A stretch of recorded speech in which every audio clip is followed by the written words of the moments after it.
우리 신앙생활은 한편으로는 하나님의 나라를 누리는 것이라고 정의를 할 수 있을 것입니다. 우리 신앙생활의 정의를 여러 표현으로 할 수 있겠지만 그 중에 한 표현은 하나님의 나라를 누리는 것이 우리의 신앙생활이다. 그렇게 말을 할 수도 있을 것입니다. 우리 신앙생활은 예수 믿고 구원받아 하나님의 나라를 누리는 것입니다. 우리는 예수 믿는 순간 하나님의 자녀요, 그럴 뿐만 아니라 하나님 나라의 백성도 되게 됩니다. 신분이 변화가 되는 거죠. 그 변화된 신분을 누리는 것이 신앙생활입니다. 하나님의 자녀로서의 신분, 하나님 나라 백성으로서의 신분, 그 변화된 신분을 누리는 것이 신앙생활인 줄로 믿습니다. 우리는 대한민국이라는 이 세상 나라에 삽니다. 그러나 이 세상 나라만 존재하는 것이 아니죠. 다른 차원의 나라가 있습니다. 어둠의 나라인 사탄의 나라가 있고 빛의 나라인 하나님의 나라가 있는 것입니다. 우리는 예수 믿기 전에나 예수 믿은 후에나 변함없이 세상 나라의 백성으로 살아가지만 영적으로는 달라지게 되죠. 흑암의 나라 백성에서 하나님의 나라 백성으로 신분이 바뀌어지게 되는 것입니다. 그 바뀌어진 나라 백성의 신분을 누리는 것이 신앙생활인 거죠.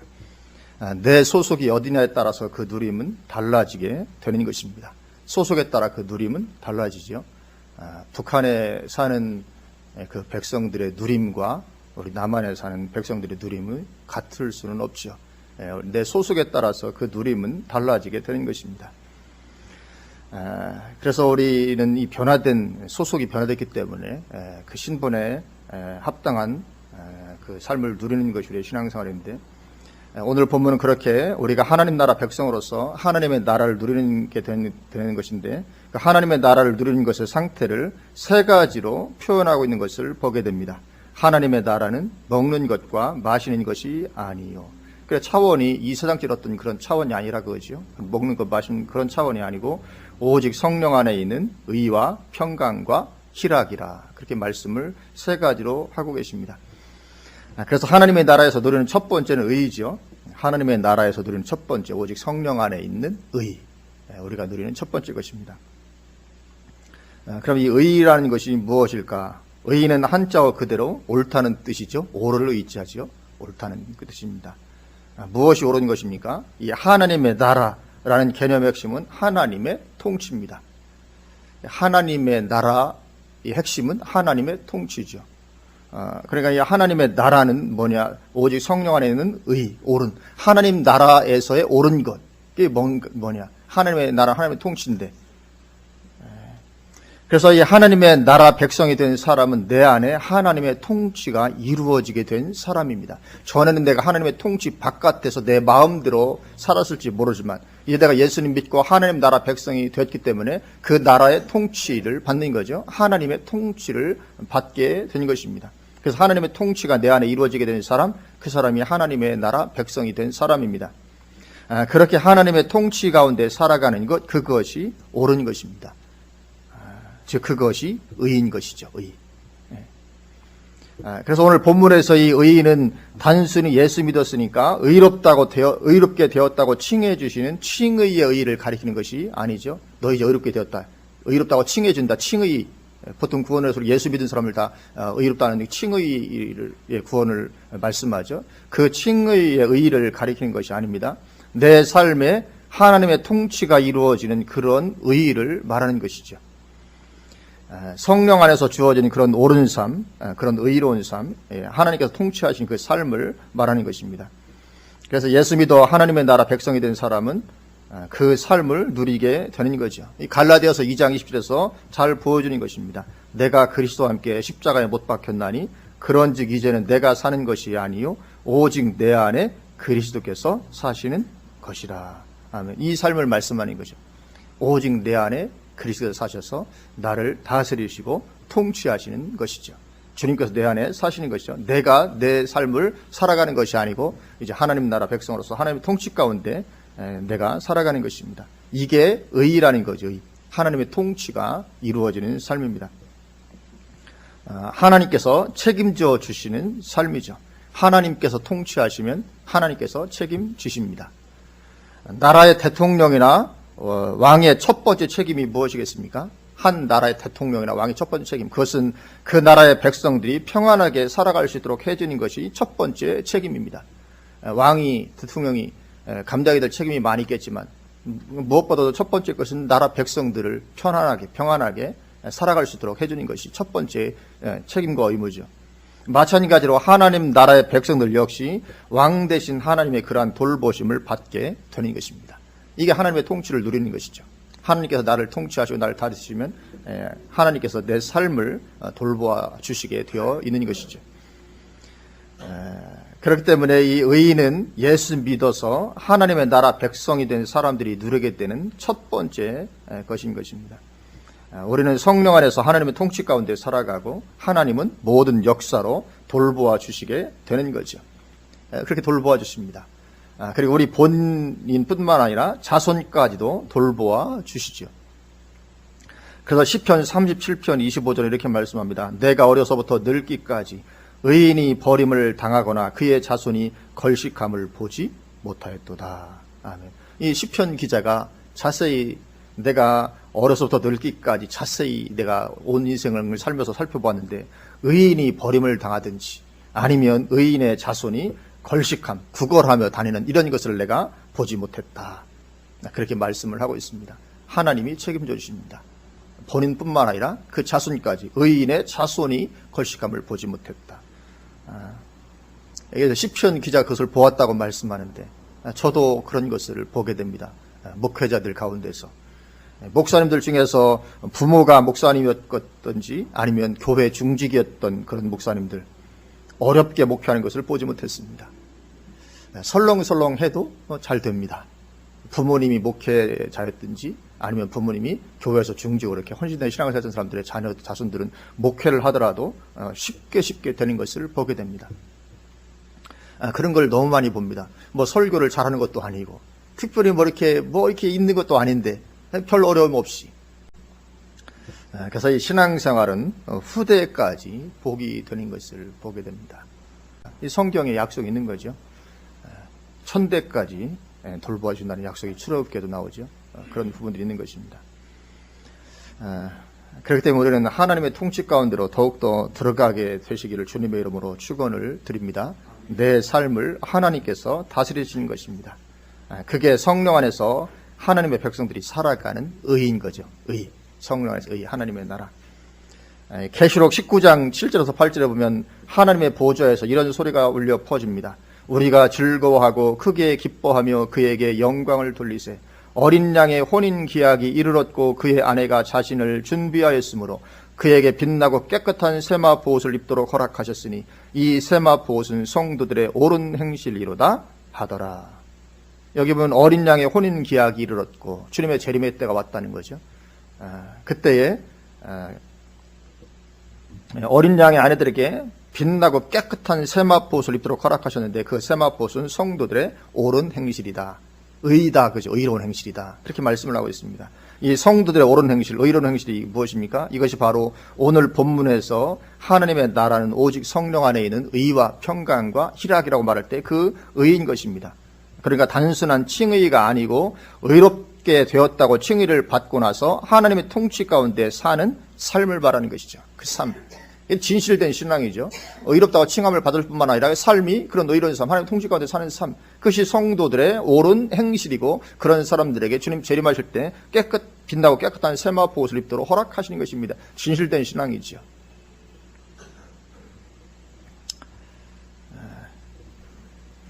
그래서 그렇게 의로운 삶, 하나님의 통치 가운데 사는 삶의 결과는 영원하고 영원하도록 누리게 되는 것으로 우리에게 주어지는 것입니다.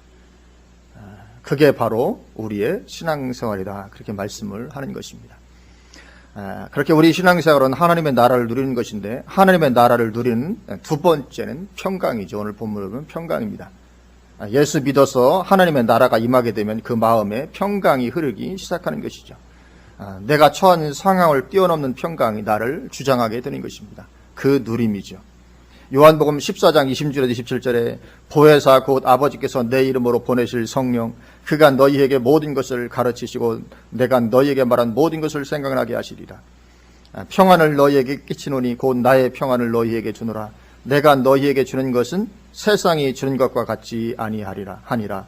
너희는 마음에 근심하지도 말고 두려워하지도 말라. 아멘. 주님께서 평안을 끼치겠다고, 평안을 주시겠다고, 내가 주는 평안은 세상이 주는 것과 같지 않은 그런 평안이라고 말씀을 하십니다. 그래서 우리가 예수님을 믿게 되면 성령께서 내 안에 들어오시고, 그러면 성령 안에서 나에게 이란 평안이 흐르게 되는 것이죠. 오직 성령 안에서 의와 평강과 희락이라 이런 평안이 흐르게 되는 것입니다. 그 평안은 세상이 주는 평안과는 같지 않은, 내가 처한 상황을 뛰어넘는 그런 평안이죠. 그러니 스스로 마음에 근심하거나 두려워하지 말라는 것입니다. 요한복음 14장 말씀 다시 한번 잘 보면 평안을 너에게 끼치노니 곧 나의 평안을 너에게 주노라. 내가 너에게 주는 것은 세상이 주는 것과 같지 아니하니라. 너희는 마음에 근심하지도 말고 두려워하지도 말라. 주님께서는 세상이 주는 것과 같지 않은 그런 평안을 주시는데, 그럼에도 불구하고 내 편에서는 스스로 마음에 근심하고 두려워할 수 있다는 거죠. 하나님은 평안을 주시는데 나는 근심하고 두려워한다는 거죠. 그렇게 하지 말라는 것이거든요. 이건 자기가 사서 하는 걱정이죠. 자기가 사서 걱정한다 이런 말이죠. 사서 걱정하지 마라. 하나님은 분명 평안을 주시는데 내가 사서 걱정하는 것입니다. 내가 사서 마음에 근심하는 거죠. 그렇게 하지 말라는 것입니다. 그것은 하나님께서 주시는 평안을 거부하고 내가 스스로 근심하고 두려워하는 대로 나아가는 것이죠. 우리는 그렇게 하지 아니하고 성령께서 주시는 평안을 누리는 것인 줄로 믿습니다. 이것도 적극적으로 누리는 것입니다. 하나님이 평안을 주셔도 내가 안 누리면 평안은 내가 누릴 수 없습니다. 하나님은 분명히 평안을 주시는데 나는 스스로 걱정하고 근심하고 염려하고 하나님의 평안을 거부하는 거죠. 우리는 얼마든지 그렇게 할 수 있습니다. 자유의지가 있어서 내가 얼마든지 거부할 수 있습니다. 하나님의 은혜도 거부할 수 있고 하나님이 주시는 평안도 내가 거부할 수 있고, 그러니까 그렇게 하지 말고 마음에 근심하지도 말고 두려워하지도 말아라. 이렇게 말씀하는 것을 보게 됩니다. 그래서 우리는 그렇게 두려워하거나 근심하거나 하지 않고 성령께서 주시는 평안을 누리는 것입니다. 베드로처럼 그렇게 하는 거죠. 사도행전 12장에 오면 헤로드 왕이 베드로를 붙잡아 감옥에 가둡니다. 왜 가둘까요? 죽이려고. 전에 야고보 사도를 죽였더니만 백성들이 너무 좋아하는 것입니다. 그러니까 백성들이 좋아하는구나. 그럼 베드로도 죽여야 되겠다. 베드로를 죽이려고 잡아 가둡니다. 잡아왔는데 마침 유월절 절기입니다. 유월절 절기 때는 죽일 수 없잖아요. 유월절 지나면 죽이려고 일단 옥에 가두게 됩니다. 그렇게 베드로는 사형 집행을 기다리고 있습니다. 사형수이기 때문에 감옥에 가둘 때도 그냥 가두지 않고 군인 2명, 좌우에 군인 2명에게 쇠사슬로 엮어서 그렇게 둡니다. 그렇게 밤을 지내고 있습니다. 내일이면 사형이 집행될지 모릅니다. 내일 집행될지, 모레 집행될지. 이 사형이 집행될. 베드로도 알았을 것입니다. 왜냐하면 야고보가 이미 처형됐기 때문에. 처형될 것이라는 것을 알았죠. 그럼에도 불구하고 이런 상황이라면 잠이 오겠습니까? 그런데 이런 상황인데도 불구하고 베드로는 얼마나 깊이 잠이 들어있는지 모릅니다. 주의 천사가 나타나서 옥중에 광채가 빛나는데도 모르고 자고 있습니다. 성경을 보면 천사가 나타나서 옥중에 광채가 빛나는, 그래가 방 안에 광채가 빛나는 거죠. 우리도 이게 쉽지 않거든요. 이게 이해 잘 안 되죠. 왜 집에서 밤에 잘 때 자고 이제 누가 불을 확 켜면 우리 눈이 떠지잖아요. 짜증스럽게 누가 불 켰어. 우리도 가끔 이제 이게 그냥 평소에도 방에 불만 켜도 눈이 떠지는 법인데 베드로는 지금 굉장히 불안한 이런 상황인데, 그래도 그냥 불도 아니고 이 광채 천사가 이 등장하는 광채는 얼마나 밝겠습니까? 사도 바울은 눈이 멀을 정도의 어떤 그런 것인데 그럼에도 불구하고 모르고 자고 있습니다. 그래서 천사가 어떻게 하면 칼 쏘지 베드로의 옆구리를 쳐서 깨우죠. 저 같으면 벌써 일어났을 텐데 베드로는 천사가 옆구리 쳐서 깨울 때까지 그냥 자고 있습니다. 대단한 평안이죠. 이 평안을 말하는 것입니다. 그러니까 베드로는 모든 근심과 두려움을 다 던져버린 거죠. 주님 말씀대로 너희는 마음에 근심도 하지 말고 두려워하지 마라. 그 말씀은 모든 근심과 두려움 다 던져버린 것입니다.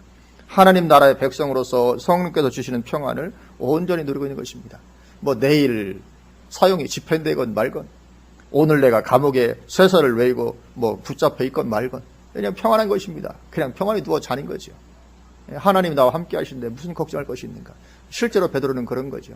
하나님이 나와 함께 하시는데 무슨 뭐 걱정할 것이 있는가. 이 상황을 뛰어넘는 평안이죠. 사망의 음침한 골짜기를 다닐지라도 해를 두려워하지 않는 그런 평안입니다. 왜냐하면 하나님 나라의 백성이기 때문에 거기에서도 여전히 하나님의 지팡이와 막대기는 나를 안위하고 계시기 때문에 그런 거죠. 하나님 나라의 백성으로서 그러한 평안을 누리는 것이 신앙생활입니다. 누리는 것입니다. 평안을 누리는 것입니다. 누리면 평안은 주어지는 것입니다. 하나님의 약속이 있기 때문에 우리에게 평안을 주시겠다는 약속이 있기 때문에 우리가 그 평안을 거부하지 않으면 우리는 그 평안을 누리게 되는 것입니다. 우리가 사서 걱정하고 사서 근심하고 사서 두려우기 때문에 그렇지 그렇지 않으면 하나님 안에서 우리에게 평안은 주어지게 되어 있는 것입니다. 그리고 그러한 평안을 누리는 것이 신앙생활이죠. 그 하나님의 나라를 누리는 것입니다. 하나님의 나라를 누리는 것이 한 부분이죠. 그렇게 하나님 나라의 백성으로서 그러한 평안을 누리는 것이 신앙생활입니다. 호들갑스럽게 이리저리 뛰는 게 잘하는 게 아닙니다. 우선은 누리는 것입니다. 호들갑스럽게 여기저기 뛰는 것이 아닙니다.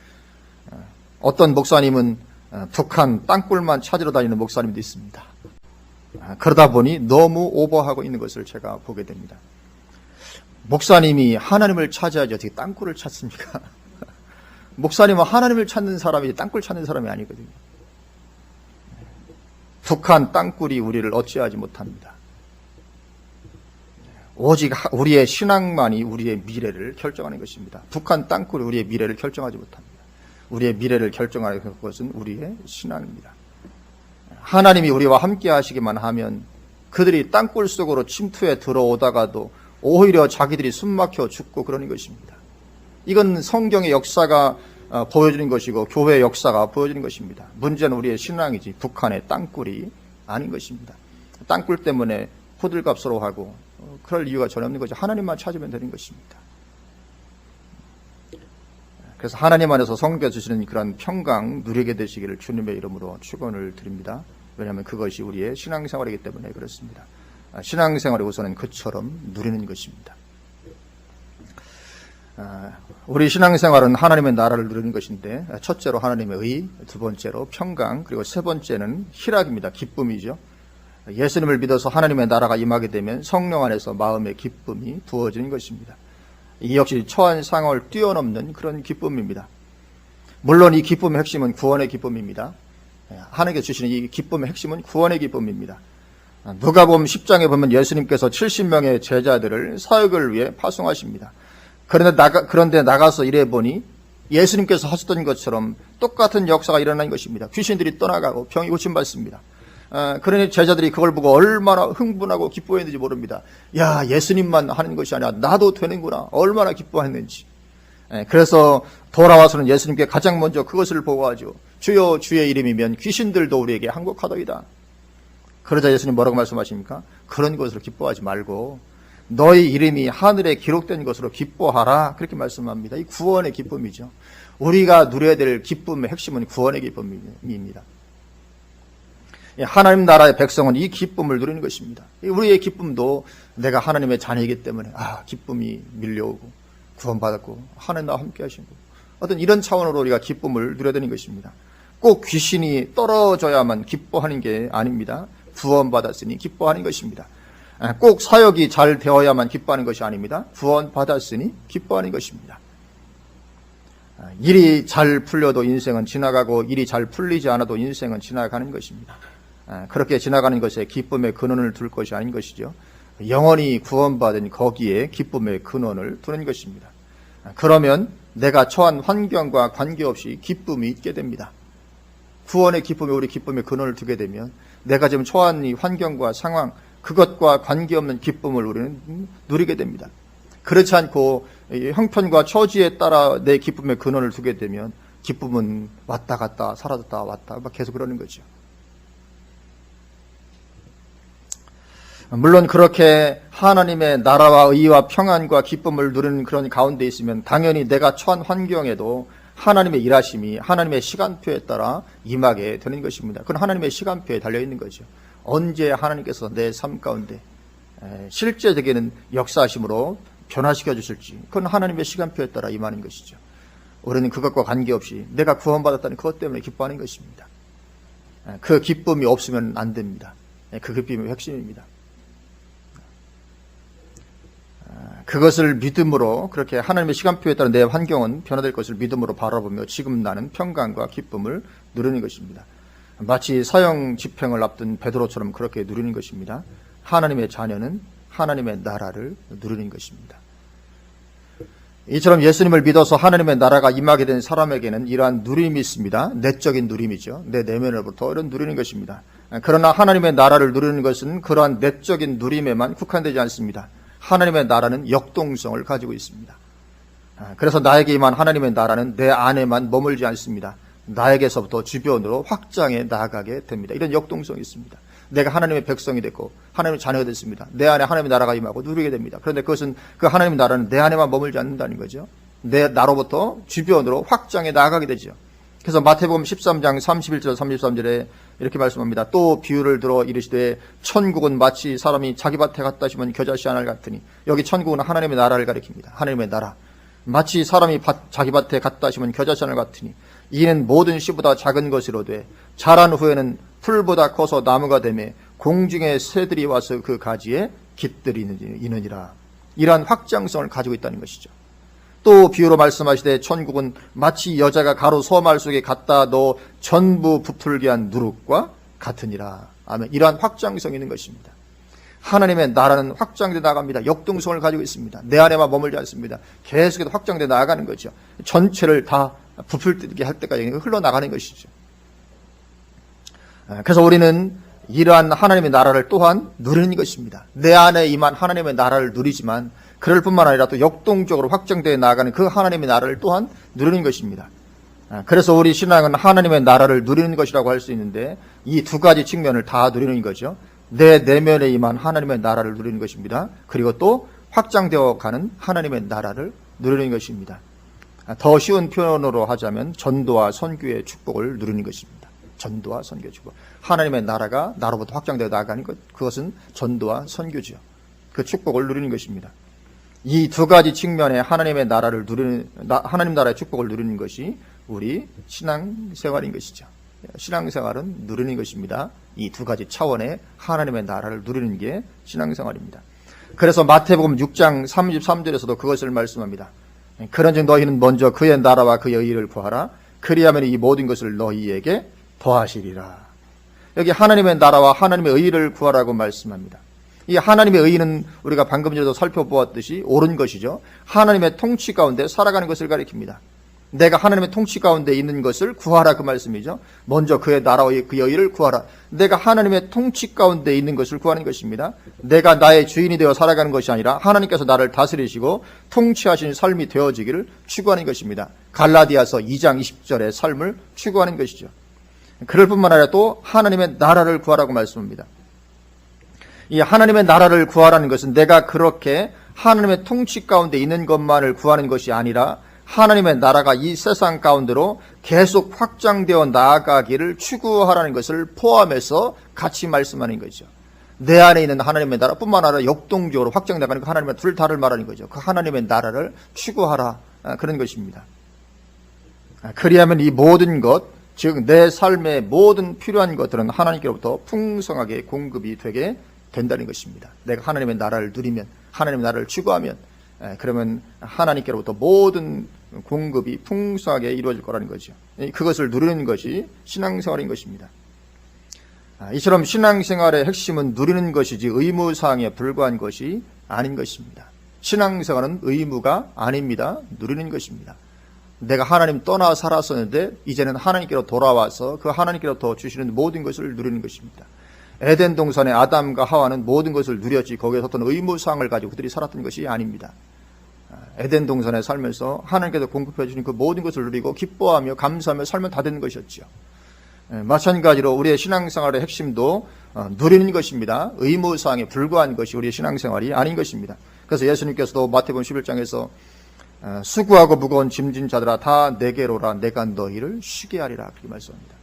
수고하고 무거운 짐진 자들, 이 세상 살아가려면 얼마나 수고하고 무거운 짐을 지고 살아갑니까? 다 내게로라 내가 너희를 쉬게 하리라. 그러니까 우리 신앙생활은 주님께로 가서 쉬는 게 우리 신앙생활입니다. 다른 말로 하면 누리는 것이죠. 하나님의 나라를 누리는 것입니다. 그래서 이 전도와 선교도 누리는 것이 그것을 의무사항으로 접근할 것이 아닌 것입니다. 전도와 선교는 누리는 것입니다. 의무사항이 아닙니다. 안 되는 것, 억지로 하는 그런 의무사항이 결코 아닙니다. 그래서 이 성경을 보면 성경에는 전도와 선교를 이게 선교가 잘 되지 않지만 의무사항이니까 억지로 했던 예가 전혀 나오지 않습니다. 안 돼. 그래서 의무사항이야. 그러니까 해야 돼. 억지로라도 하는 것 성경에 전혀 나오지 않습니다. 억지로 한 예가 어디 있습니까? 없지요. 혹시 한번 떠들어보면 혹시 요나는 억지로 한 게 아닌가 이렇게 생각할지 모른다. 요나 가기식 억지로 갔잖아요. 그러나 그렇지 않습니다. 요나의 경우도 너무 잘 돼서 탈이었죠. 너무 잘 돼서 탈이었습니다. 아마 요나가 니느웨 백성들이 요나 말을 잘 안 들을 거라고 생각했으면 아마 갔을지 모릅니다. 어차피 안 들을 거니까. 그러나 가서 전도하면 저것들이 들을 것 같으니까 안 가려고 싶었죠. 가서 전하니까 엄청난 역사나니까 다 그냥 뭐 돌아오는 거죠. 너무 잘 돼서 탈이었죠. 전도와 선교가 너무 잘 돼서 탈이었던 거죠. 요나의 경우도. 이 전도와 선교는 그냥 의무로 접근할 것이 아닌 것이고 이건 누리는 것입니다. 우리가 내가 하나님의 나라를 풍성히 누리면 하나님의 나라는 나로부터 확장되어 나가는 것입니다. 마치 여자가 가루 소말 속에 누룩을 갖다 넣었더니만 그 누룩이 반죽 전체를 부풀게 했던 것처럼 그것이 바로 이 전도와 선교인 것입니다. 내가 하나님의 나라를 풍성히 누리는 것입니다. 내 안에 하나님의 나라가 들어왔죠. 그 하나님의 나라를 풍성히 누리면 어떻게 됩니까? 이제 내가 있는 직장이, 내가 있는 가정이, 학생이라면 내가 있는 학교가 그렇게 하나님의 나라로 점점 가득 차게 되는 것입니다. 왜냐하면 하나님의 나라는 그 자체로 역동성을 가지고 있기 때문에 나에게 하나님의 나라가 충만히 임하면 하나님의 나라는 나의 안에서만 가만히 있지 못합니다. 밖으로 확장되어 나가는 것입니다. 결국은 전체를 변화시키는 것입니다. 그래서 이 전도와 선교는 의무사항으로 접근하는 것이 아니고 내가 먼저 누리는 거죠. 하나님의 나라를 누리면 그것은 전도와 선교는 저절로 되는 것입니다. 이미 다 예비해놓고 하나님께서 보내시는 것이죠. 그럼 가면 그냥 거두기만 하는 것이죠. 그것이 바로 전도와 선교인 것입니다. 그래서 국내에서 그것을 하면 전도인 것이고 탐험학원에 나가서 그 일이 이루어지도록 하는 것 그것은 선교인 것입니다. 전도와 선교는 다르지 않습니다. 단지 어디서 하느냐 그 차이만 있는 것입니다. 국내에서 하면 전도고 외국에 나가서 하면 선교인 거죠. 일단 선교지에 나가면 하는 일은 국내에서 전도하는 것하고 똑같습니다. 다를 게 전혀 없죠. 언어 배우는 것 외에는 전혀 없는 거죠. 그래서 나에게 하나님의 나라를 가득 차게 하는 것이 최우선적이죠. 그렇게 되어지면 하나님의 나라는 역동적으로 나로부터 흘러나가서 결국은 내가 있는 곳 전체를 변화시키는 것입니다. 이처럼 전도와 선교는 누리는 것이지 그리스도인에게 주어진 하나의 의무사항이 아닌 것입니다. 그래서 우리가 하나님의 나라를 풍성히 누리게 되시기를 주님의 이름으로 축원을 드립니다. 하나님의 통치가 나에게서 더욱 풍성히 이루어지는 것입니다. 처한 환경을 뛰어넘는 하나님의 평강도 누리는 것입니다.